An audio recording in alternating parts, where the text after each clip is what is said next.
Hello there, everyone. Welcome to the World of Mo's podcast. And on this episode of Reflections and Reactions, we have a very special guest with us, a guest for whom I've actually put on a nice shirt as well. Is the leader of SDP, William Clouston, who I've had before as well. And I'll put the link in for our conversation before that we had, and you can check that out as well. And what I did last time was I sort of had a bit of a description of who, his life journey and stuff like that. But instead of doing that, what we'll do today is we'll ask William to sort of tell us a bit about his life journey, and how he ended up being the leader of SDP eventually. So, hi there, William. How are you? Very well, thanks, Mo. How are you? Yeah, not bad, not bad. So, please tell us your life journey. Well, I was born in Durham City. My father was from Liverpool. He was a landscape architect. My mother is from Edinburgh. She's Scots, and she was a nurse. Um, I had a Christian upbringing. I'm one of four children, third out of four. And yeah, it was a loving environment to be brought up in. I luckily for me failed something called common entrance to Durham School and was sent off to boarding school at 13. And I had a wonderful 5 years at Scarborough College, which I think sort of made me as a person. Um, I subsequently went to Birmingham to planning school, studied urban planning there, and after 4 years there, went to London, worked at West Ham City Council for a while, and development control, and then Enfield doing retail policy, and then switched, not entirely career, but switched and did surveying.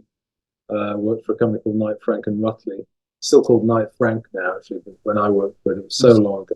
It was called Knight Rutley in Hanover Square, and did that for a while, and then my wife and I moved to Australia for a little while. Had our first child there, came back, and set up a business in the northeast of England in 1993, which was basically a development business. We looked for development opportunities, mainly small supermarkets, and some housing, some roadside, and a lot of car washes. Actually, I developed quite a few of those, and so I did that for quite a long time. I've always been interested in politics. My father was a member of the Labour Party and a founder member of the SDP, and so I was a member in '82, which is the earliest stage I could join. And so it's always been part of my life, really. I haven't always been a member of a political party, but the story of how I got back into politics and got involved with the SDP more actively is one of sort of beautiful accident, really. I'll tell you about that if you want. Yeah, yeah, sure. Go ahead, please. Yeah, I mean, basically, as I say, I was involved in the SDP in the '80s, and then had a period of time just raising a family, building a business. Wasn't really actively involved in politics, although always interested. I was a member of the Tory party for 4 years.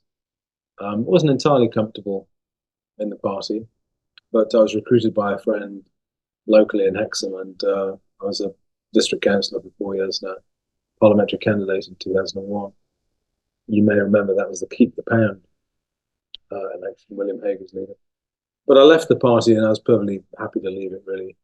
And I didn't think I would get back involved actively in politics at all. But pre-Brexit, I attended a speech talk by David Owen, Dr. David Owen, Lord Owen, who was the second leader of the SDP in the '80s. And I'm a fan of David Owen. I admire him deeply, former foreign secretary and very serious politician. And I was chatting to him after that talk, and he said, "Well, the SDP is still around. It's not very big, but it's there." And his wife's a keen supporter. And I thought, well, I'll just maybe join. And I joined, and a couple of years later, ended up being offered the leadership because the chap that was leader before resigned abruptly. And I agreed to do it if we got the philosophy right. So that's where the new declaration came from. I wrote that. Took a few months to get it right, and the metaphor I use is that it's a bit like a roundabout. You get on and it goes faster and faster, and you can't get off. My problem is that we grow all the time, we get better results, and make progress. So it's difficult to stop because I can see we're sort of getting there. And I suppose the general election now is a good example of it. So got 122 candidates, and party election broadcasts tonight. I don't know when this goes out, but anyway, this is Tuesday.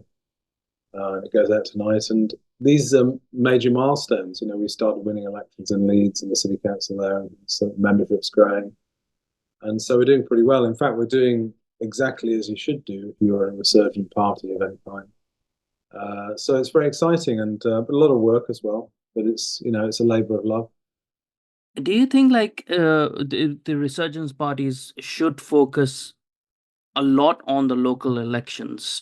um because what I've seen with Reform Party, because it's sort of is trying to grab something straight away. It's sort of like a more of a populist movement to grab an initiative in that sort of sense. They didn't really focus on local elections at all. Actually, I don't think so. They stood in many places, apart from some high profile places like mayoral positions and stuff, not really, in local councils and stuff. But do you think, like, for a party which is trying to establish itself, which might be considered a smaller party right now, but actually has a political philosophy, and the party should have a political philosophy before it starts, being a party, anyways, that they should Yeah, focus on local elections?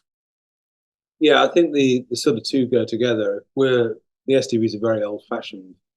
I mean, it's an old party anyway. 1981 it was established, so it's well over 40 years old. But we're an old-fashioned party in that members have a rule book and a constitution to back them up, and every member is on a par, and members have rights. And the structure of the party, I mean, members can flip policy as they did um, in the recent AGM in London last year. They flipped the policy on the House of Lords in a direction I don't personally agree with, but I'm a Democrat. I have to accept that. So we have a policy of retaining the House of Lords. I'm more in favour of abolishing it, but I'll live with that, and I'll argue the best I can with it, and make good. But yeah, it's very different to some other structures. There are advantages. The big advantages of being a proper old-fashioned political party with rights like that is that your regional parties have power. People get involved and they select their own candidates, and it's not I say they do it, and they run their own affairs. Largely, the regional parties. We have a national committee, and every regional party is represented on that. It's democratic, and I have to argue the case for things. I can't just dictate. Now, obviously, that makes things slower sometimes. If you had a structure, if you were a company, without naming names, if you were a company, not a political party, and you didn't have members, it's much brisker. You can get things done more briskly, and you can get a policy changed instantly. Because I can't do that. But on the other hand, we have an advantage in that if you build from the grassroots up, you have proper embeddedness and structure to your party, and it's only actually after that you can have a proper ground campaign that has real active supporters doing things, and because they trust you. So our model really is a Green Party model locally. We take local politics very seriously, and we want to build up slowly but surely. So that's what we do, and we don't share the Green Party's political ideas, but the structure is right, which is to build up from the ground up. So, what are your hopes for this election for SDP? I think it is a long march. I've never tried to be over optimistic, and I've always been very honest with our members. This is a long march to build a political party from scratch again, although it's got long roots. And so all you can do is make viable and demonstrable progress in every election. I mean, I'd be alarmed if we, I mean, Mo, if we went backwards, I'd be very alarmed. It's never happened in my time. So last election, we had 20 candidates at about 3,500 votes, and then we came 26th. I was mentioning to someone the other day that there are about 450 political parties in the UK. Anyway, in the general election 2019, we came 26th. Now, 20 candidates, but we've got 122 now, and that qualifies us for this party election broadcast, which is the first since '87. And we won't come 26th. I'm hoping. I wanted us to come 6th. I think that's probably unrealistic now. I think probably 7th is likely, a full spectrum parties. And the reason is that George Galloway has come along with the Workers' Party of Great Britain, and he's got more candidates than us. And I think he probably will convene more votes in certain pockets for various reasons. We don't need to go into detail. Yeah, but so I think he probably will come 6th. But whether there's a long-term prospect for a party like Galloway's, I'm not sure. It's quite an odd mix. It's quite similar to us in some ways on being part of the Conservative left, but the attachment to sort of Arab nationalism is slightly different, and might limit its appeal. So those are my aims. I think we have a good chance of getting it. I'm hoping we are a good 7th of full spectrum parties. Obviously, parties like the SNP probably will poll bigger than us, but we have more candidates than them because they're specialist parties. But I'm talking about full spectrum parties. I think there really is only. That's actually something that you brought up. I was talking with Ian Gibson, a very good advocate for SDP in Scotland as well. Do you think SDP should explore Scotland more and give Scotland an option, like more of an option, stand more candidates over there in perhaps in 2029? Yeah, I mean, I want the Scots, our regional party in Scotland to prosper and thrive. But it's not, as I said before, it's not actually. I mean, at the centre, in the centre of the party, all we do is really encourage and provide the central apparatus. Really, the question of whether a regional party thrives is really down to the leadership of the region mainly, and continuity of it. I mean, you've got to have people that get it and stick in, because like any organisation, we suffer from people coming in, being very enthusiastic, and then walking away because it's hard work and we're all volunteers at that level. So yeah, I obviously I wanted to, and but you have to live with the fact that some regions are more advanced than others. In Yorkshire, West Yorkshire in particular, we've got a very advanced party who know how to campaign and are pretty good and look after themselves. And if we had PR, we would win election. We would get representation in the Commons in West Yorkshire. So for the next elections of 2029, what is the plans of SDP to encourage more people to join up?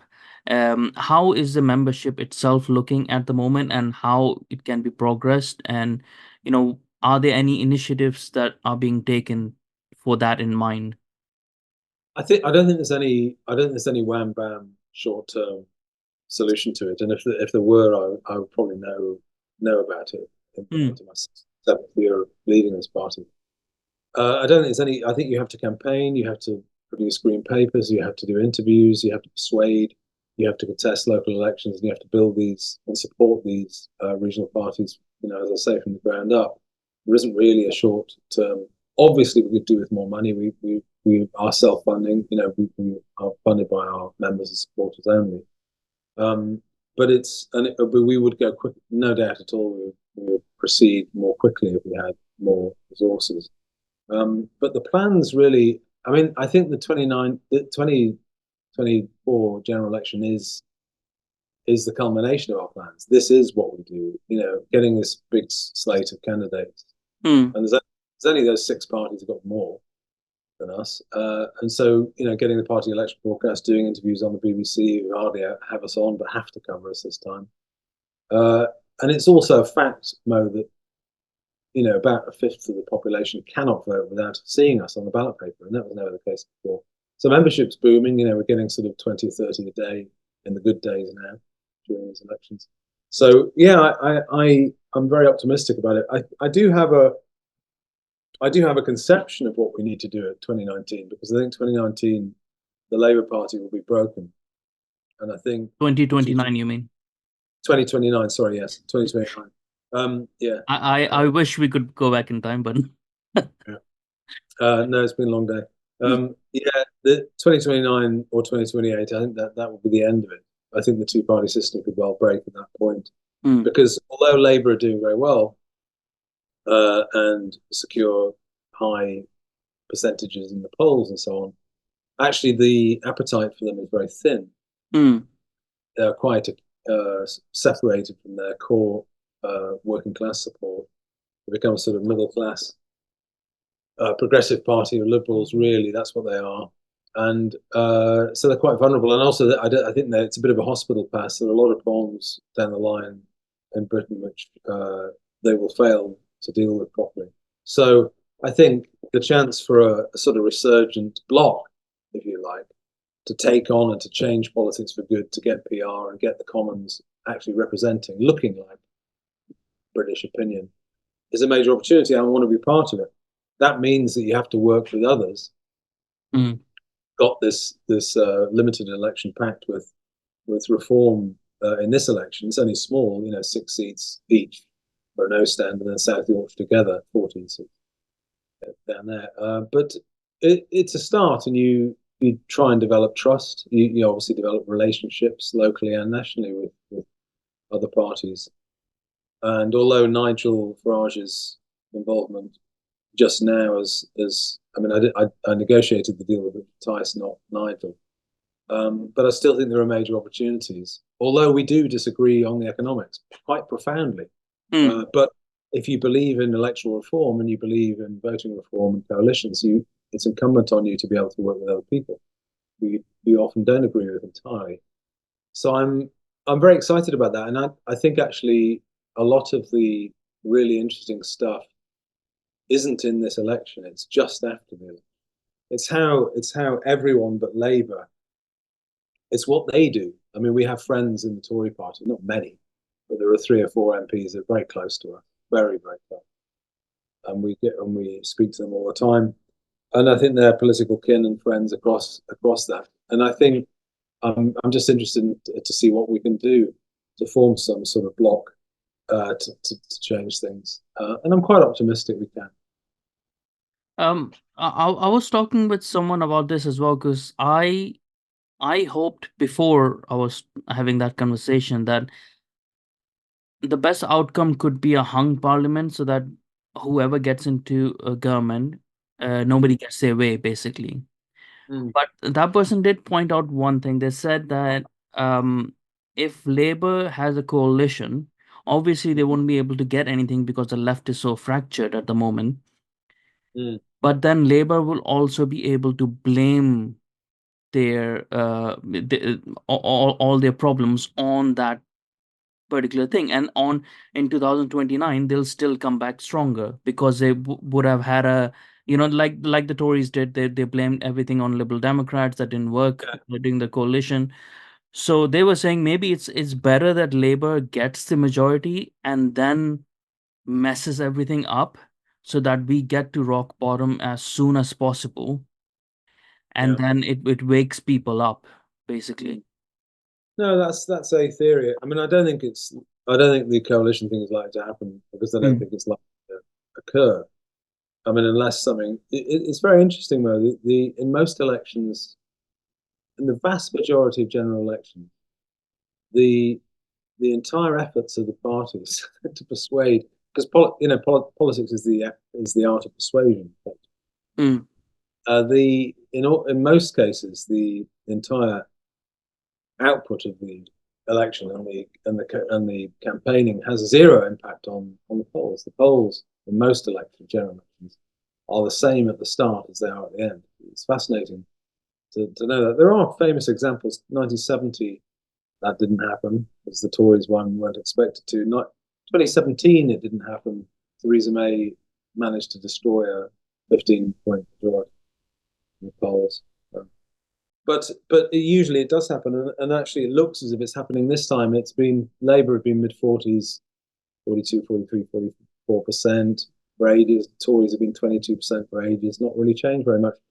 And if anything like that happens, there won't be any prospect of a hung parliament. There will be a Tory wipeout.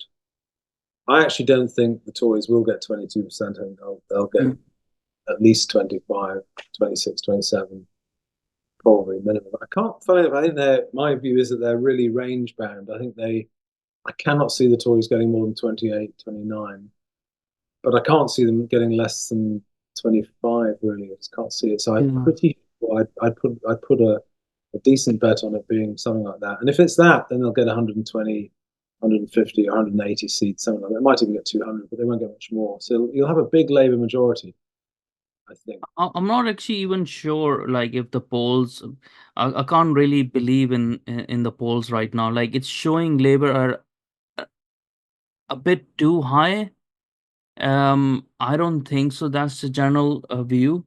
But it depends who they're polling. I don't know if there's some sort of, that's where we go into conspiracies. But I don't know if there's some sort of things going on in the background, Yeah. which they're trying certain companies, because we know, like, certain parts of media, most of the media and stuff, they're not impartial anymore as they used to.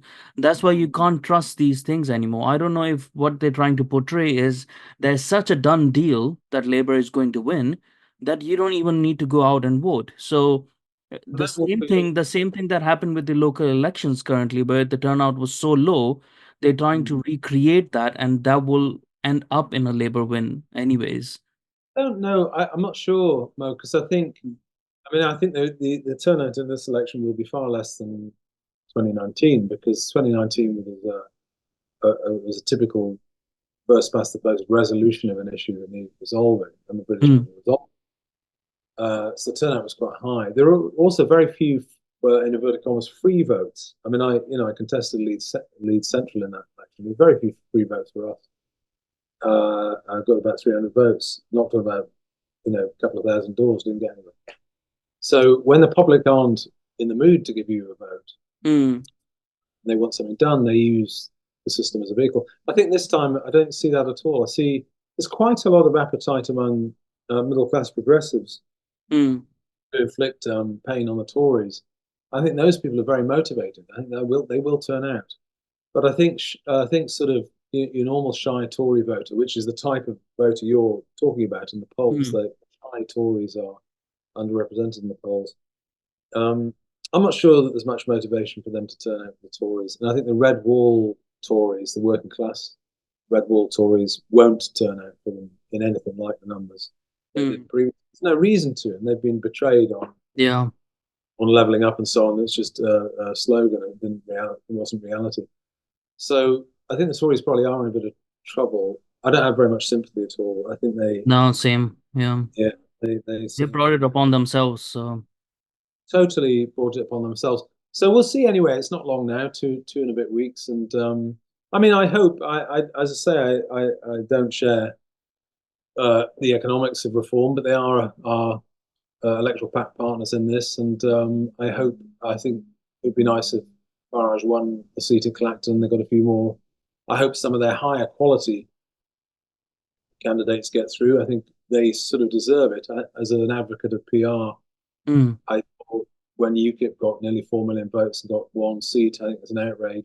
It's a similar outrage to the SDP's performance in '83 when we got 25.5% of the vote and got 23 MPs. So I hope, one or two of their better candidates, Ben Habib, Rupert Lowe, I think Richard Tice might get mm. across. Nigel Forrest. If they do that, then it would be useful to have those new members in Parliament.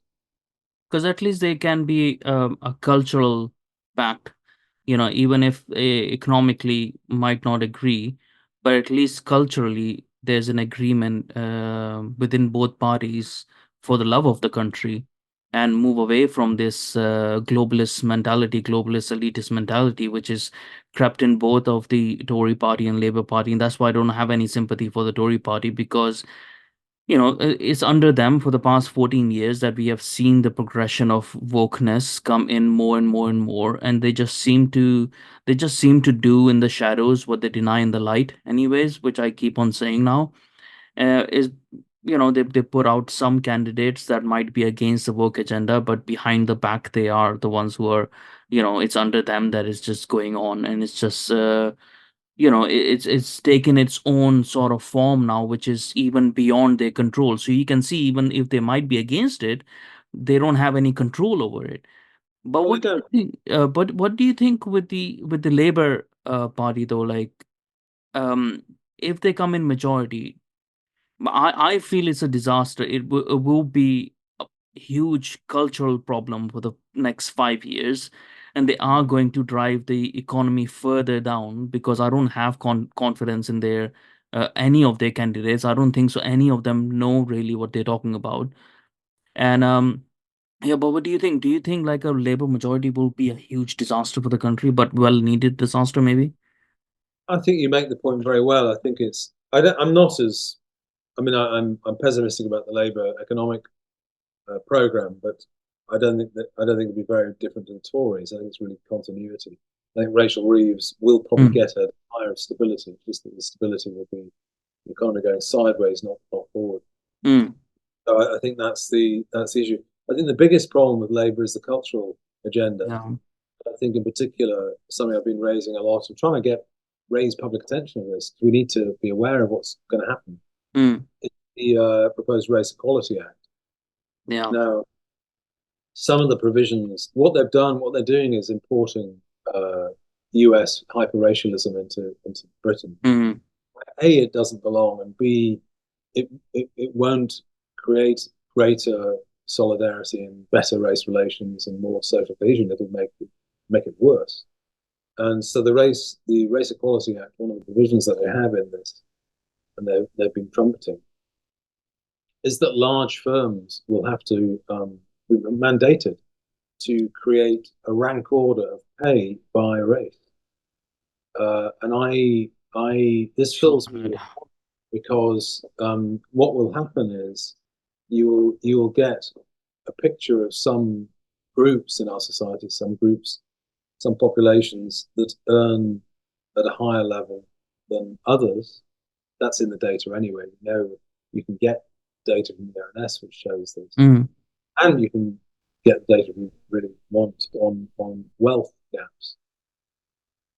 But the problem with mandating companies doing this is that every single year, all of the employees of a particular company will get to see that, let's, for example, you know, British Hindus might earn more than Afro-Caribbeans, who might earn less or more than African people of African origin, who might earn more or less than people of Jewish origin or East Asian origin, and so on and so forth, or Europeans.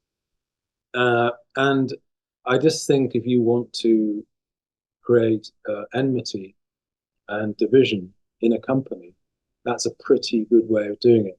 Now, under the existing law, it's illegal to pay one group or one person less than they're entitled to anyway. So people talk about the gender pay gap, and I don't. There is a gender earnings gap, but there isn't really a pay gap. I mean, there is the case of Birmingham City Council, who are quite outrageously paying women less for a job, and that got dealt with. But in general, it's the legislation works.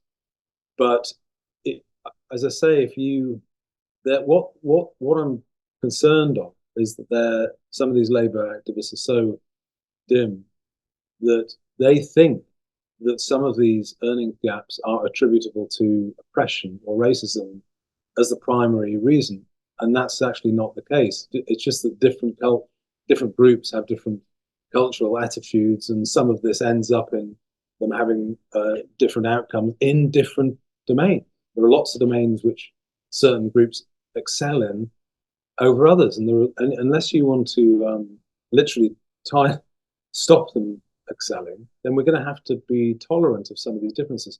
And I've always argued that a precondition of a diverse, multiracial, multi-ethnic society is civilized toleration of differences.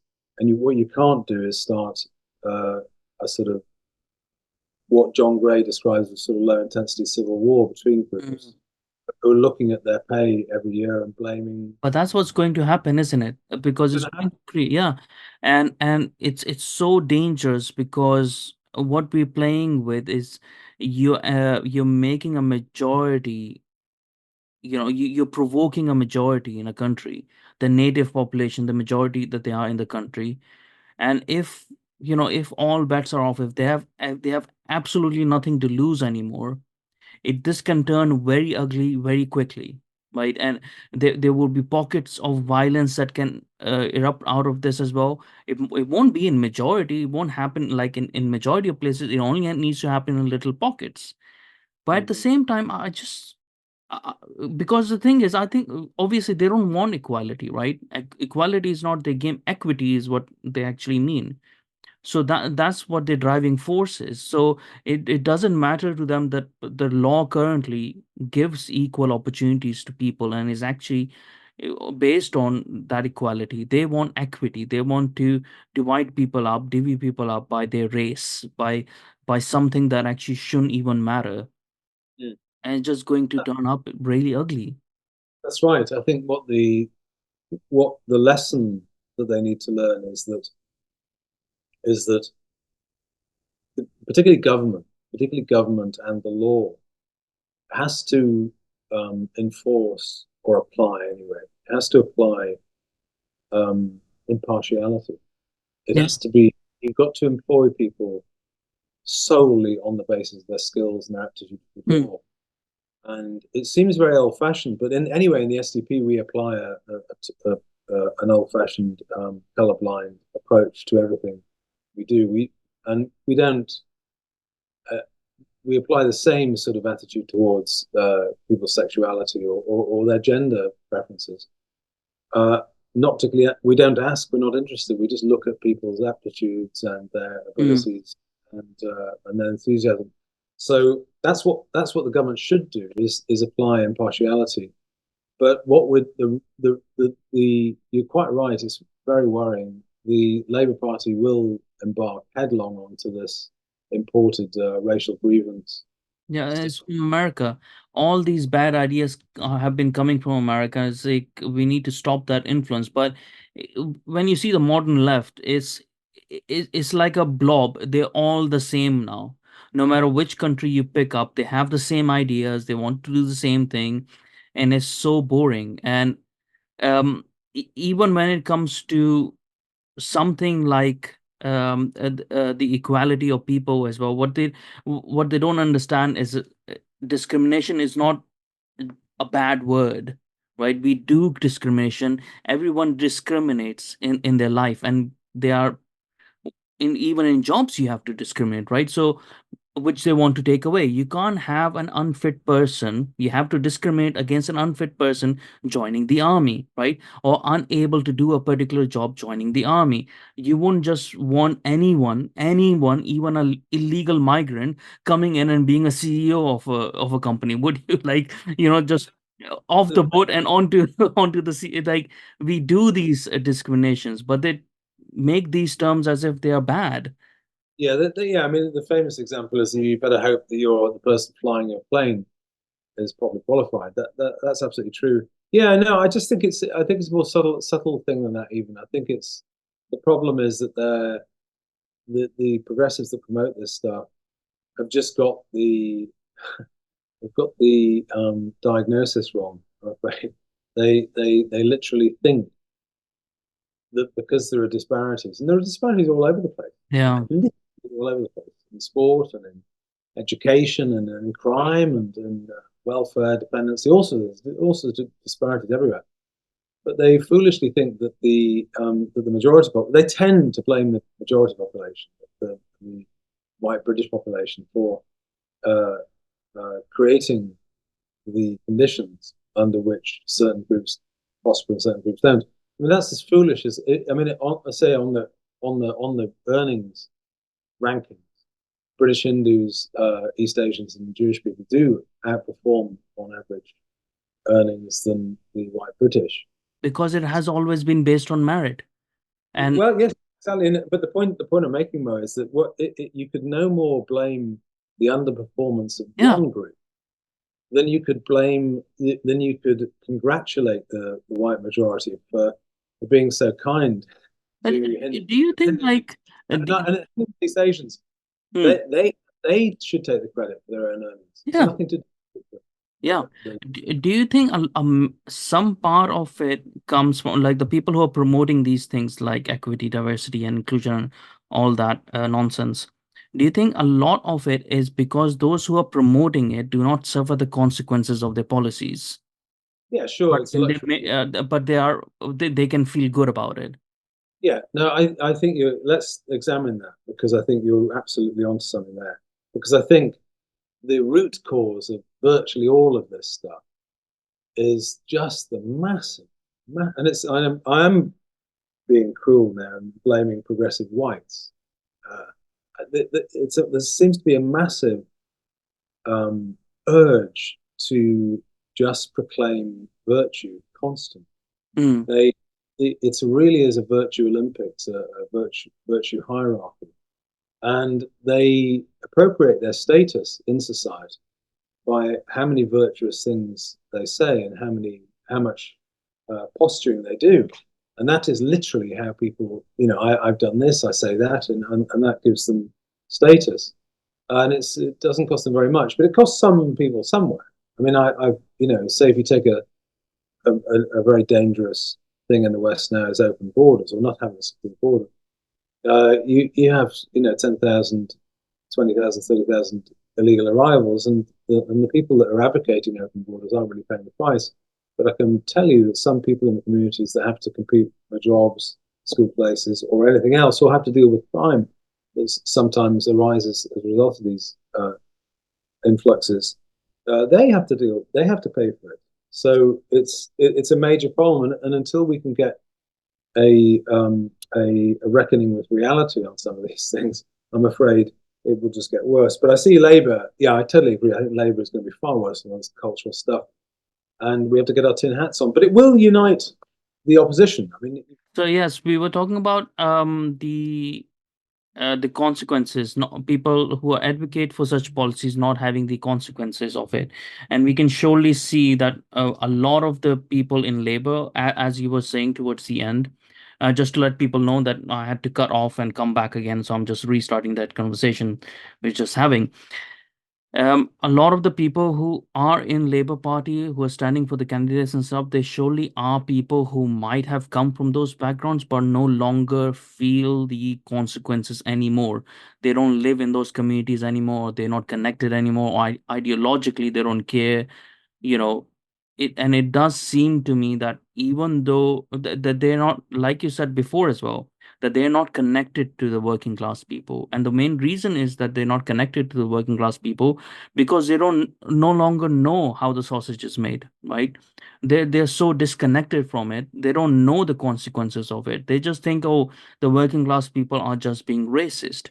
Well, not really. If, like you were saying, their opportunities are being taken away, and what we've seen in the north of England and all throughout, their daughters are being abused and raped and so on by these individuals who are coming into this country and not being really screened properly or not being even deported afterwards because it is the labor leaning courts that we have, people, judges and courts and lawyers and whatever, who are stopping the deportation for these people as well. So when labor comes in, this will be even more in full force. yeah, it will get worse. And I think the main problem is that the opinions that some of these progressives have, as I said, just have a low correspondence to reality, and a lot of them are not really thoughtful enough, and not also inclined just to look at the evidence on some of these things. The progressive mindset cannot imagine, for instance, that they think it's all. I mean, the cliche is kumbaya and everything's Mm. fine. It's all, and the culturalism is all about hummus. No, I love hummus, and my grandparents were Baha'i, were of the Baha'i faith, on my father's side, and so we were brought up with a lot of Persian food, and I love it, and I eat it all the time, and there are benefits to selective migration and cultural influences, obviously, and my own family is quite diverse. But that's not the point. They're not prepared. The progressives isn't. They're not prepared to understand that there are. I mean, in the West, for instance, the West does have some cultural enemies. Some people Mm. really don't like the West very much, and are implacably against its values, and wouldn't have our best interests at heart. Now, um, I don't know. You must have come across Rakib Hassan before because I've Mm. interviewed him and I follow him, and he's a thoughtful fellow, and he is of the opinion, and I agree with him, that a lot of progressives are simply too complacent about community relations, and when they say diversity is a strength, I'm saying it's possibly, but it's also a challenge, um, and the a sort of unthinking route to complete balkanization in the country, I think is just, you've got to be a little unwise to think that that's going to work out without doing other things to make it work. That's the point. Yeah. You just I also see like there's a trend that I see in the progressive. It's sort of the hate of their own, and they hate themselves yeah, so much, yeah, right? It's very weird to see, anyways, in a people who hate their own so much that they would want their own to do badly. And yes, in comparatively, like I saw some you see that a lot with the rejoiners, right? The lefty rejoiners, and it's a bit like who are openly rejoiners. Like, you can advocate for rejoining EU. I don't know why you would at this point, where you can see it's failing so obviously every year upon year. But even, and let's say, if you no, even if you wanted to do that, right?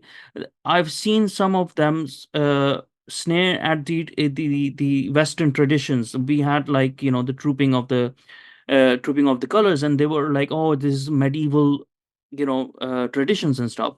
But the same people would be revering when they see some Japanese culture being portrayed, right? So this sort of cognitive dissonance, I don't understand it. yeah, it's there. It's not. It's sort of. It's been around a long time, um, in the West, and it's been around in England a long time. And you've got Orwell talking about the same people, different Mm. generations, who, I think in The Lion and the Unicorn, he says that these are the people that are more likely to steal from the poor box than they are to stand up for the Mhm. national.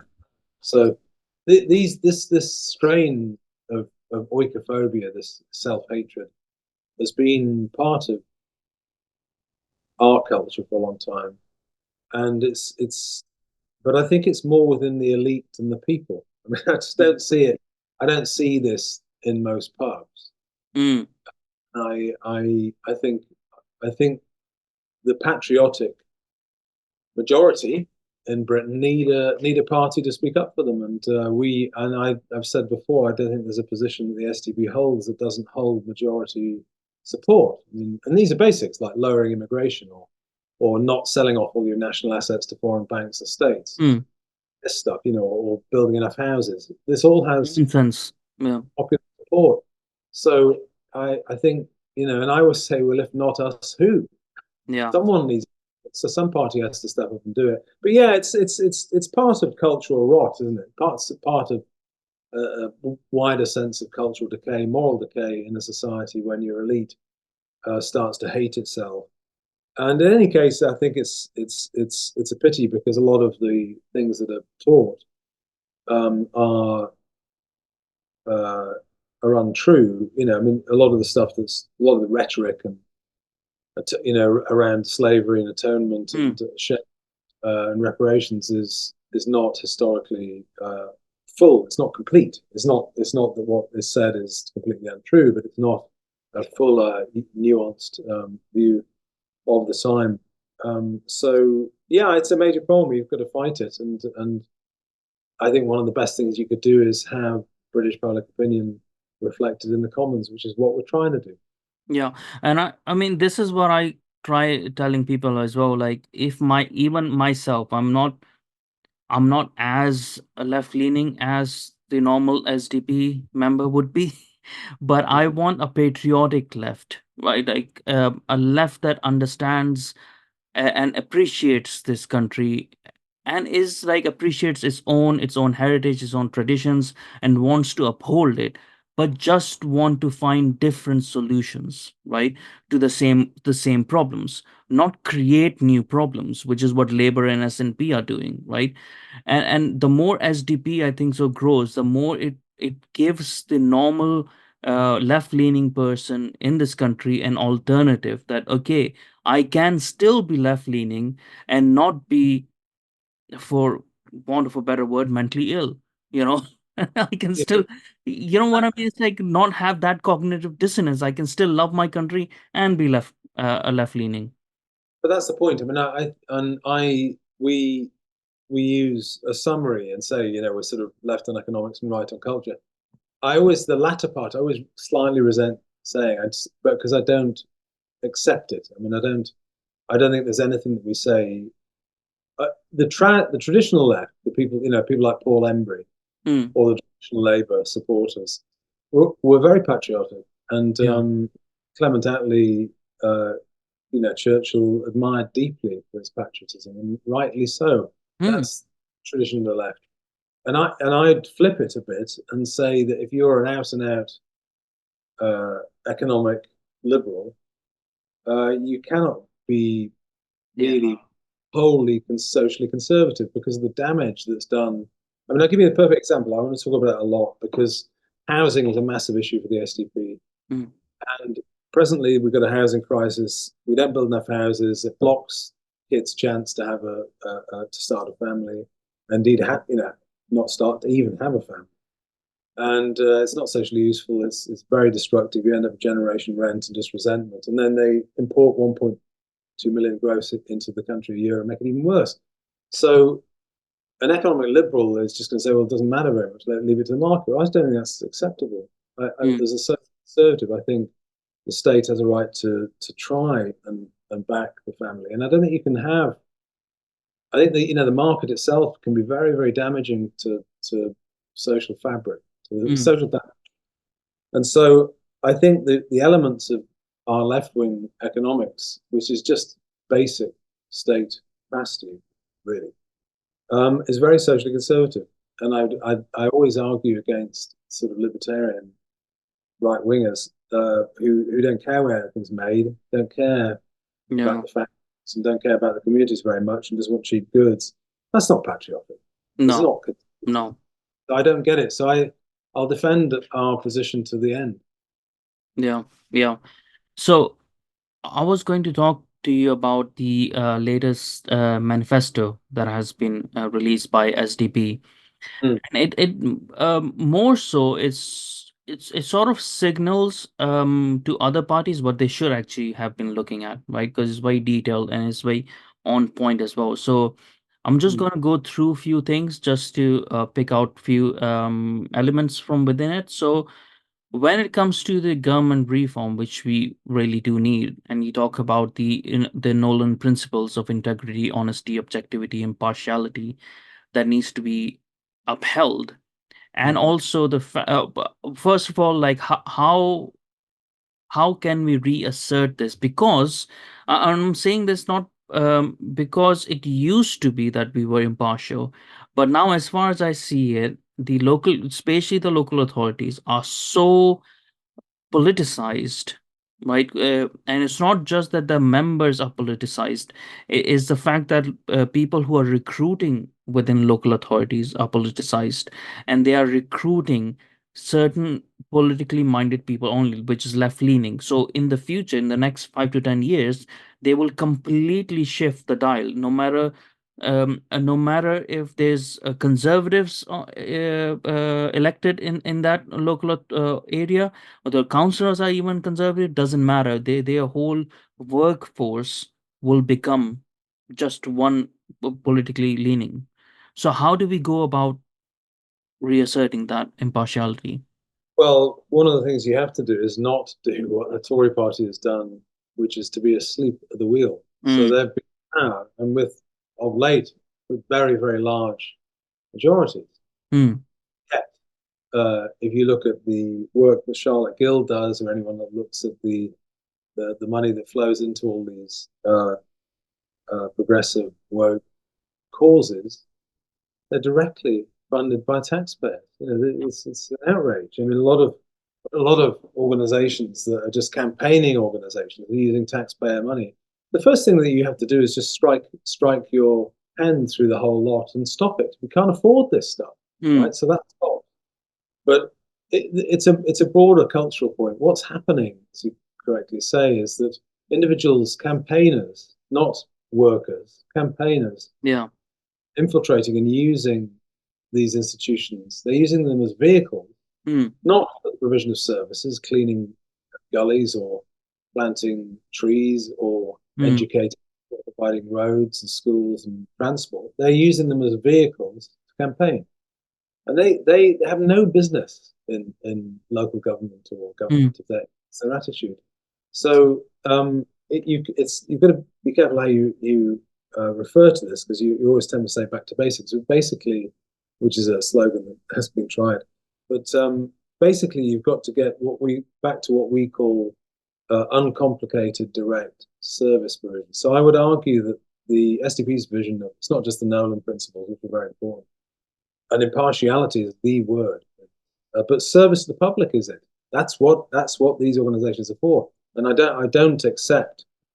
There's a lot of blurring, particularly under Tory rule, and New Labour is the same, of uh, private sector methods and public sector delivery. I think that's a mistake. I think the public sector and the private sector are very different. They're complementary parts of the same society, but they're very different. The private sector's motive is profit, quite rightly. That's Mm. what the sector is there to do, is to produce goods and make money. The the public sector is there to provide a service. So the service ethic has to be absolutely the top. And if you're an employee of a local government or central government department, or whatever, you turn up and you serve the public.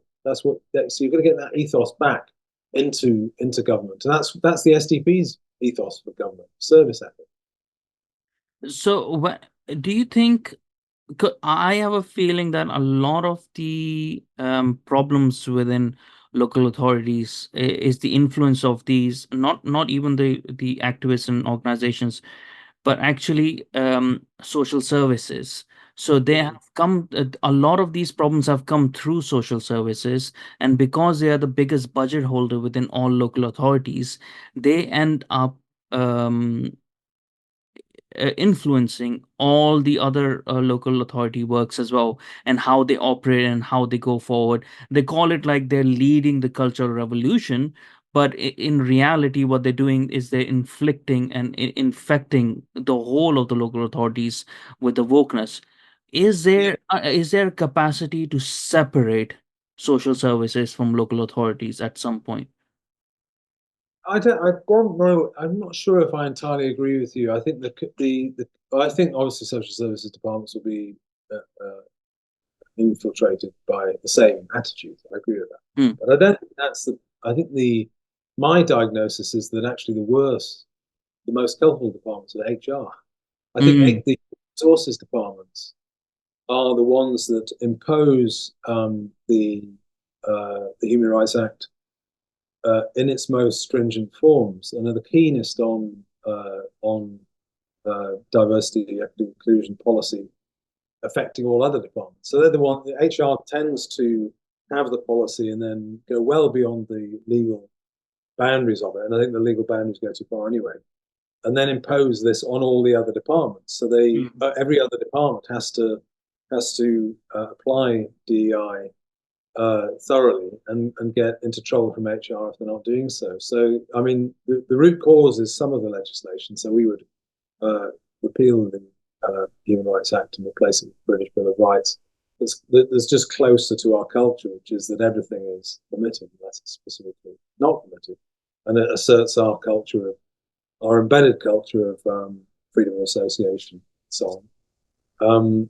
And but just I would have a law in the British Bill of Rights which bans discrimination on the grounds of race to in any way. So I ban positive discrimination and negative. So you literally to discriminate at all on the grounds of race should be illegal, and you just have to appoint on merit. That's what we need. That's actually what we need.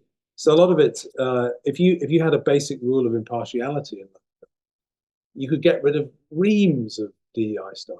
Literally put it in the bin.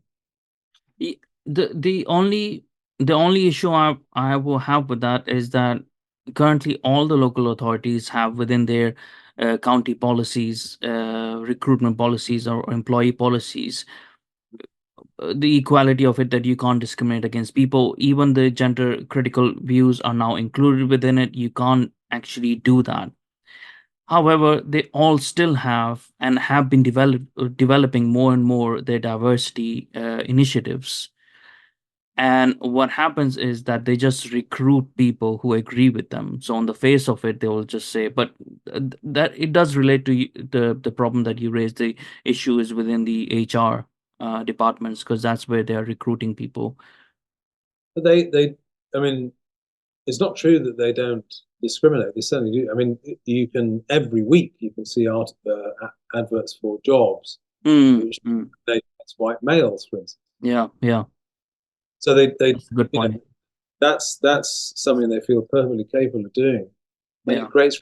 I mean, there have been cases in the RAF and the armed forces recently where there's been effectively a de facto ban on appointing uh, white males as recruits for a period of time, and that's completely discriminatory. Just you can't do that. Yeah. You can't have a situation where large employers are discriminating that way. You just got to employ on a treat citizens on a par and Mm. employ best candidates. What I also find is like they have no qualms in having white females within a department, and that could be even 100%, and they won't see that as a problem with diversity. That's what I've seen as well. So it's a very particular discrimination that we're having in the society, and it creates animosity because that's a group that is likely, when in majority, which is in majority, is supposed will have a violent outburst of it at some point. You can't just keep on, it's like a pressure cooker. It's gonna go off at some point.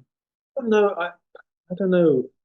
I'm not sure. I mean, actually, if you go back far enough in English history, Hmm. you can find outbursts. I'm not sure. I mean, it's a bit like I'm digressing now, but it's an interesting observation that the continental Europe is reverting to type and voting in some parties, which I would call Hmm. hard right. And far right and hard right is a much abused term, Hmm. but some certainly in Central Europe, some of the parties are, and it's doing it up. You haven't really seen that here. I'm not sure we will see it here. So I'm not Hmm. sure. I think no, it doesn't. I'm not sure it necessarily will create that. I think what it creates is um, it creates a lower level of sort of simmering resentment and Like disenchantment. bad community relations, right? This is sort of like, yeah, Mm. it's uncomfortable then, because I can even see that on some level now, where people would be hesitant communicating with others, because obviously they've been made to feel like, whatever they say, they might be racist and stuff like that. But that, uh, I get what you're saying, like, because the nature is very different of the English compared to the rest of the Europeans as well. The outcomes would be different. But anyways, moving on from that, on the point of um nationalization of our services and stuff. Now, I am in favor of nationalizing a lot of the services, or at least not selling it to the foreign entities, even if we have to be in the route of privatization. Sell it to only English or British, sorry, individuals. Mm. Some people have criticism of this nationalization, that it doesn't matter, it won't change anything, because it will still be run by the same people. What do you say to that? I think they're probably right. I concede.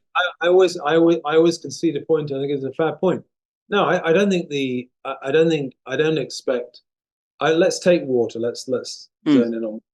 So I wouldn't expect a publicly owned water system to have greater productivity than Thames Water. mm, Um, Thames Water doesn't have very good productivity if you look at the data, quite poor. mm, But in a natural monopoly like that, where you can't engender competition, it's impossible. mm, Um, it's just it's wrong to have an entity like that owned by and run by the private sector, particularly if it's foreign owned. mm. So if you're comparing one world where you have a state-owned water company in the Thames Valley in London and a private one, the state one won't have two problems that arise with the private one. First, Yeah. you don't get the banks using the entity as a debt mule and loading the Mm, debts, mm. which is not helpful at all. And some of those tranches of debt carried massive interest burdens. Just usury, really terrible and costly. And then you don't have the problem of the making of profits, which have to be siphoned abroad, which is bad for the balance of payments. And we have a balance of payments gap now, and it's not made better because of this sort of policy. So you just don't have two problems. You get rid of those problems. I would never argue that you're going to that a publicly owned water system suddenly has higher Overnight, productivity. yeah. No, it won't. I think that largely the operatives will be the same. The management will be similar, but you do get rid of these two problems, which are serious problems. I think And so there's a third problem as well, I would say, is being owned by people of a country that are actively hostile against you. Just like the Great Tory Party. Now they put out, Rishi Sunak put out this ad about how he's going to what was he, save our energy or whatever he was saying. It's like, well, in the same way that you saved British steel industry because it was sold to China. So what are we doing? it's a big mistake. I mean, Mm, I have a phrase which I sort of invented. The problem with our political classes, they're indifferent to what is made where and by who. mm, I added to it and said, well, they're also indifferent to who owns what. yeah. Who owns what really matters. And Mm.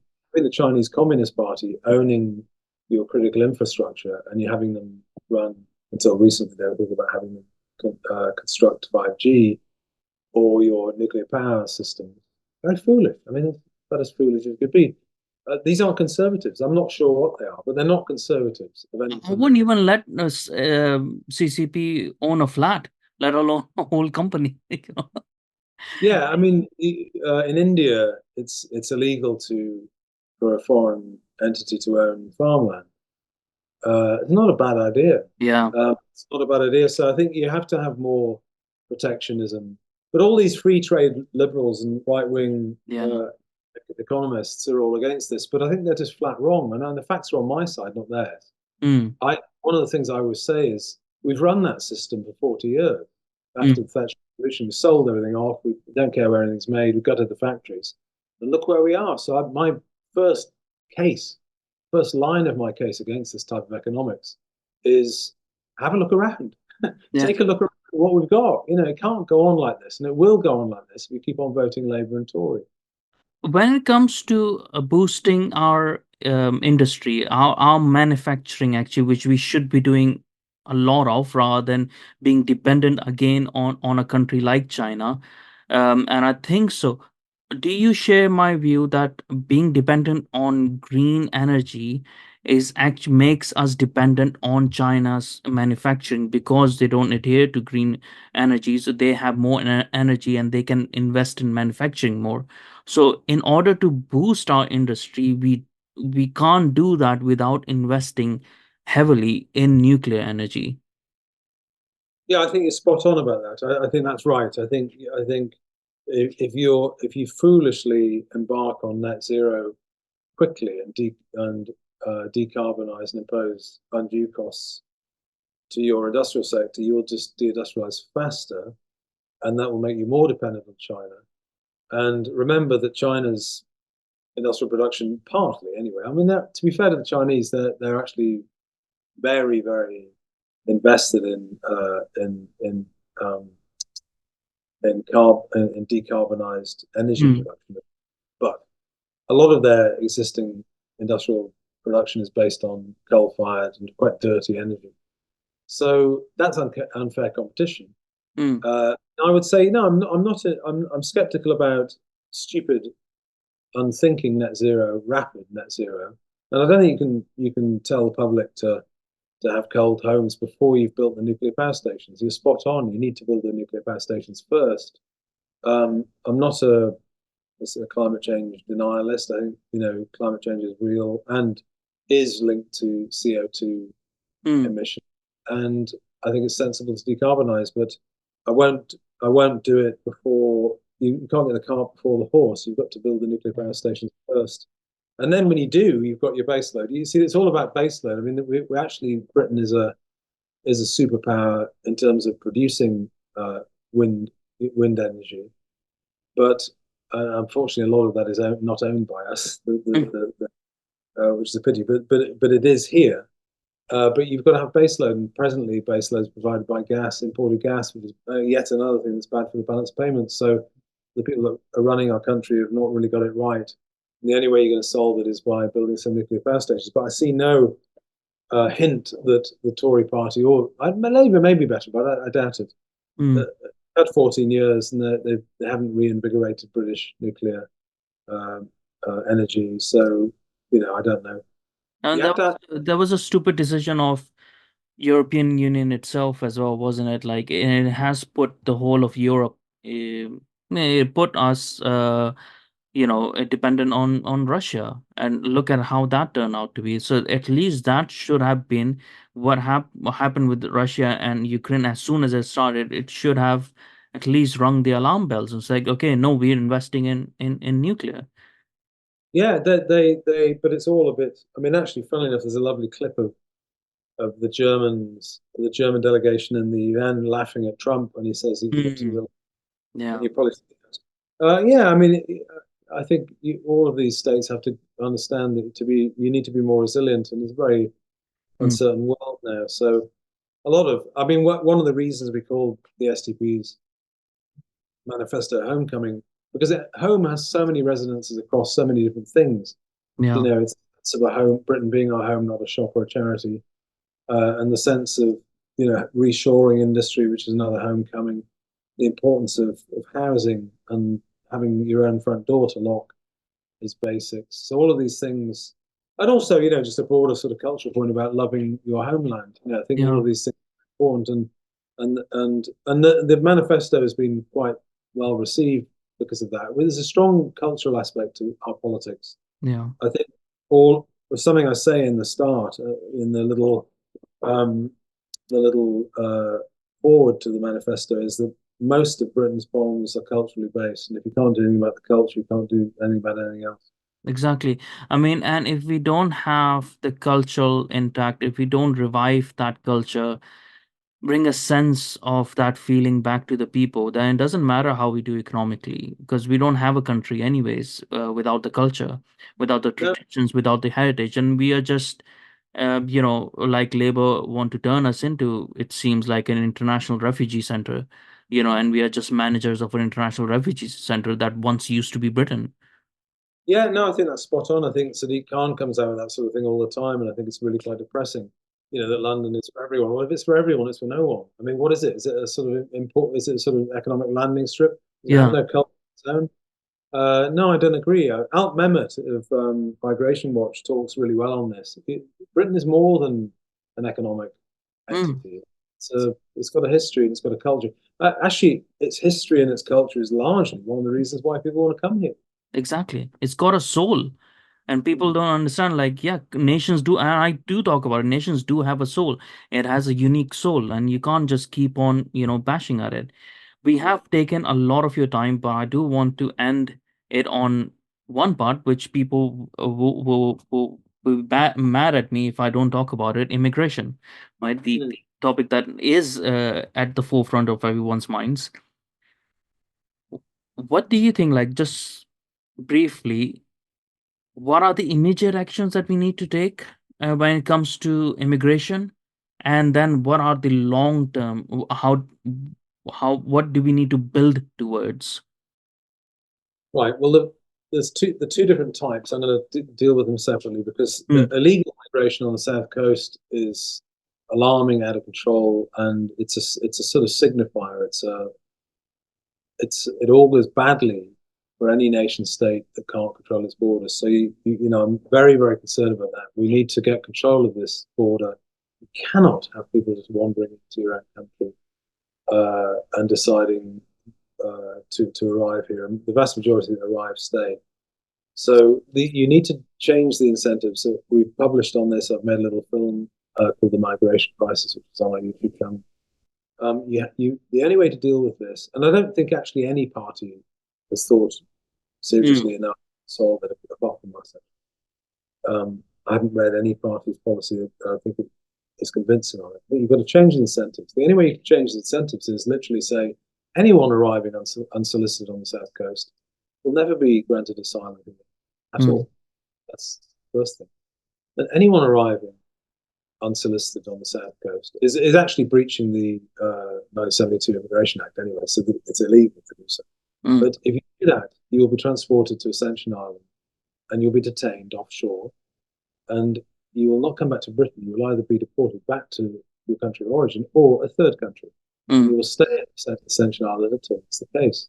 Now, if you did that, if we built a large detention centre on Ascension and we interceded every single person that turns up, no one would turn up. mm. I promise. I promise you, no one would turn up. No one is going to pay €5,000 to be Mm. taken to Ascension and then to be taken Yep. back wherever they came from. Actually, Uh, that is UKIP's position as well. I was talking with Nick Tanconi. That's their thought as well, which makes it is common sense, I think, so approach. Okay, well they put it right as well. So Mm, that stop it. Now it's a I always it's important we're alive to the fact that it's all about the incentives. The incentive presently, you can't blame people from taking up what I've described as the best offer in the world. yeah. The best offer in the world is to pay €5,000 Mm, and gain, as a result of that, lifetime access to the British social wage for you and your family, yeah. which has been calculated on Van der Beek's study in Holland and some of the Danish studies estimate that the cost of the public purse per person per lifetime of some migrant categories is over €630,000, so £500,000. Mm, Yeah, to get £500,000 per person and pay €5,000 is a pretty good deal. yeah. And you'll get people doing it for as long as now. Again, to go back to what we said earlier, Mo, about in our conversation, um, the sort of particularly the middle class progressives just don't understand this. I mean, I don't. Yeah. They're just not connected to the real world. You cannot. People will always take this up if it's on offer. So anyway, that's the SDP's policy to get rid of it. To do that, you also to actually implement that. You need to withdraw from the 51 Convention, which is outdated, and you have to withdraw from the ECHR because if you leave, as Mike Jones of Migration Watch Mm. several times, if you leave the legal architecture in place, you cannot have border control. So that's illegal migration. Now, on legal migration, which is in a way a bigger problem, this is a debt. This is a drug that Mm. state has got It itself stops addicted. you from training your own. Yeah, but it's a drug. It's a drug because, like any drug, you need higher doses to satisfy your needs. So what's all that's happened is you have massive labour market failures in planning. And again, I'm going to have a crack at the free trade liberals and the economic right. The economic right don't believe that the state should engage in any of this planning. So they don't believe that you try and train as many workers in this Mm. sector as you need. So you end up with shortages. And they think, well, just import these econs, just do human quantitative easing, just drop new people in. And Mm. that solves the problem. But it doesn't solve the problem because what you end up with is 5.5 million people on out of work benefits, and now there's 3 million people out of the workforce voluntarily. It Uh, might work in a country big enough like America, but only for a limited time till it becomes overcrowded. It definitely doesn't work in a very small island like Britain. but it doesn't work anyway. It wouldn't Mm. work in Singapore. I mean, it wouldn't work. I don't think it would It's work not a anywhere. long-term solution. No, because you're deliberately creating skills gaps, Mm. and you're filling skills gaps with very costly migration in the end. Most of the low skilled migration we get. I mean, in the last 2 years we've been importing care workers from various countries who are going to earn 22,000 a year, 25,000, so on. But the median salary in the UK is £35,000. So these are way below the average wage. So they are low skill, low wage sector, and we're encouraging people to bring in their families. So these care workers will pay very little tax, but you've got to educate their children. You've got to house them. So honestly, the net cost of the public purse is massive. It's very stupid and short term. So the solution is to simply do a bit of old-fashioned labour market planning and train people. For heaven's sake, train people. The NHS could train people exactly how many people they need, but they just don't do it. They've got into the habit of doing it. Now, you mentioned the long term. We talk about a cessation of mass migration, which I think is necessary. But it's necessary for social reasons anyway. Economically, it's necessary, but I think it's necessary for social solidarity. But I think it's not sufficient to say you're going to do that for 5 years. I think you have to do it for a generation, just so we have a sort of integration pause. I'm not a believer in full assimilation, not because I wouldn't want it, because I don't think it's possible. I think the data shows that full assimilation is a myth. But you can have higher levels of integration if you try.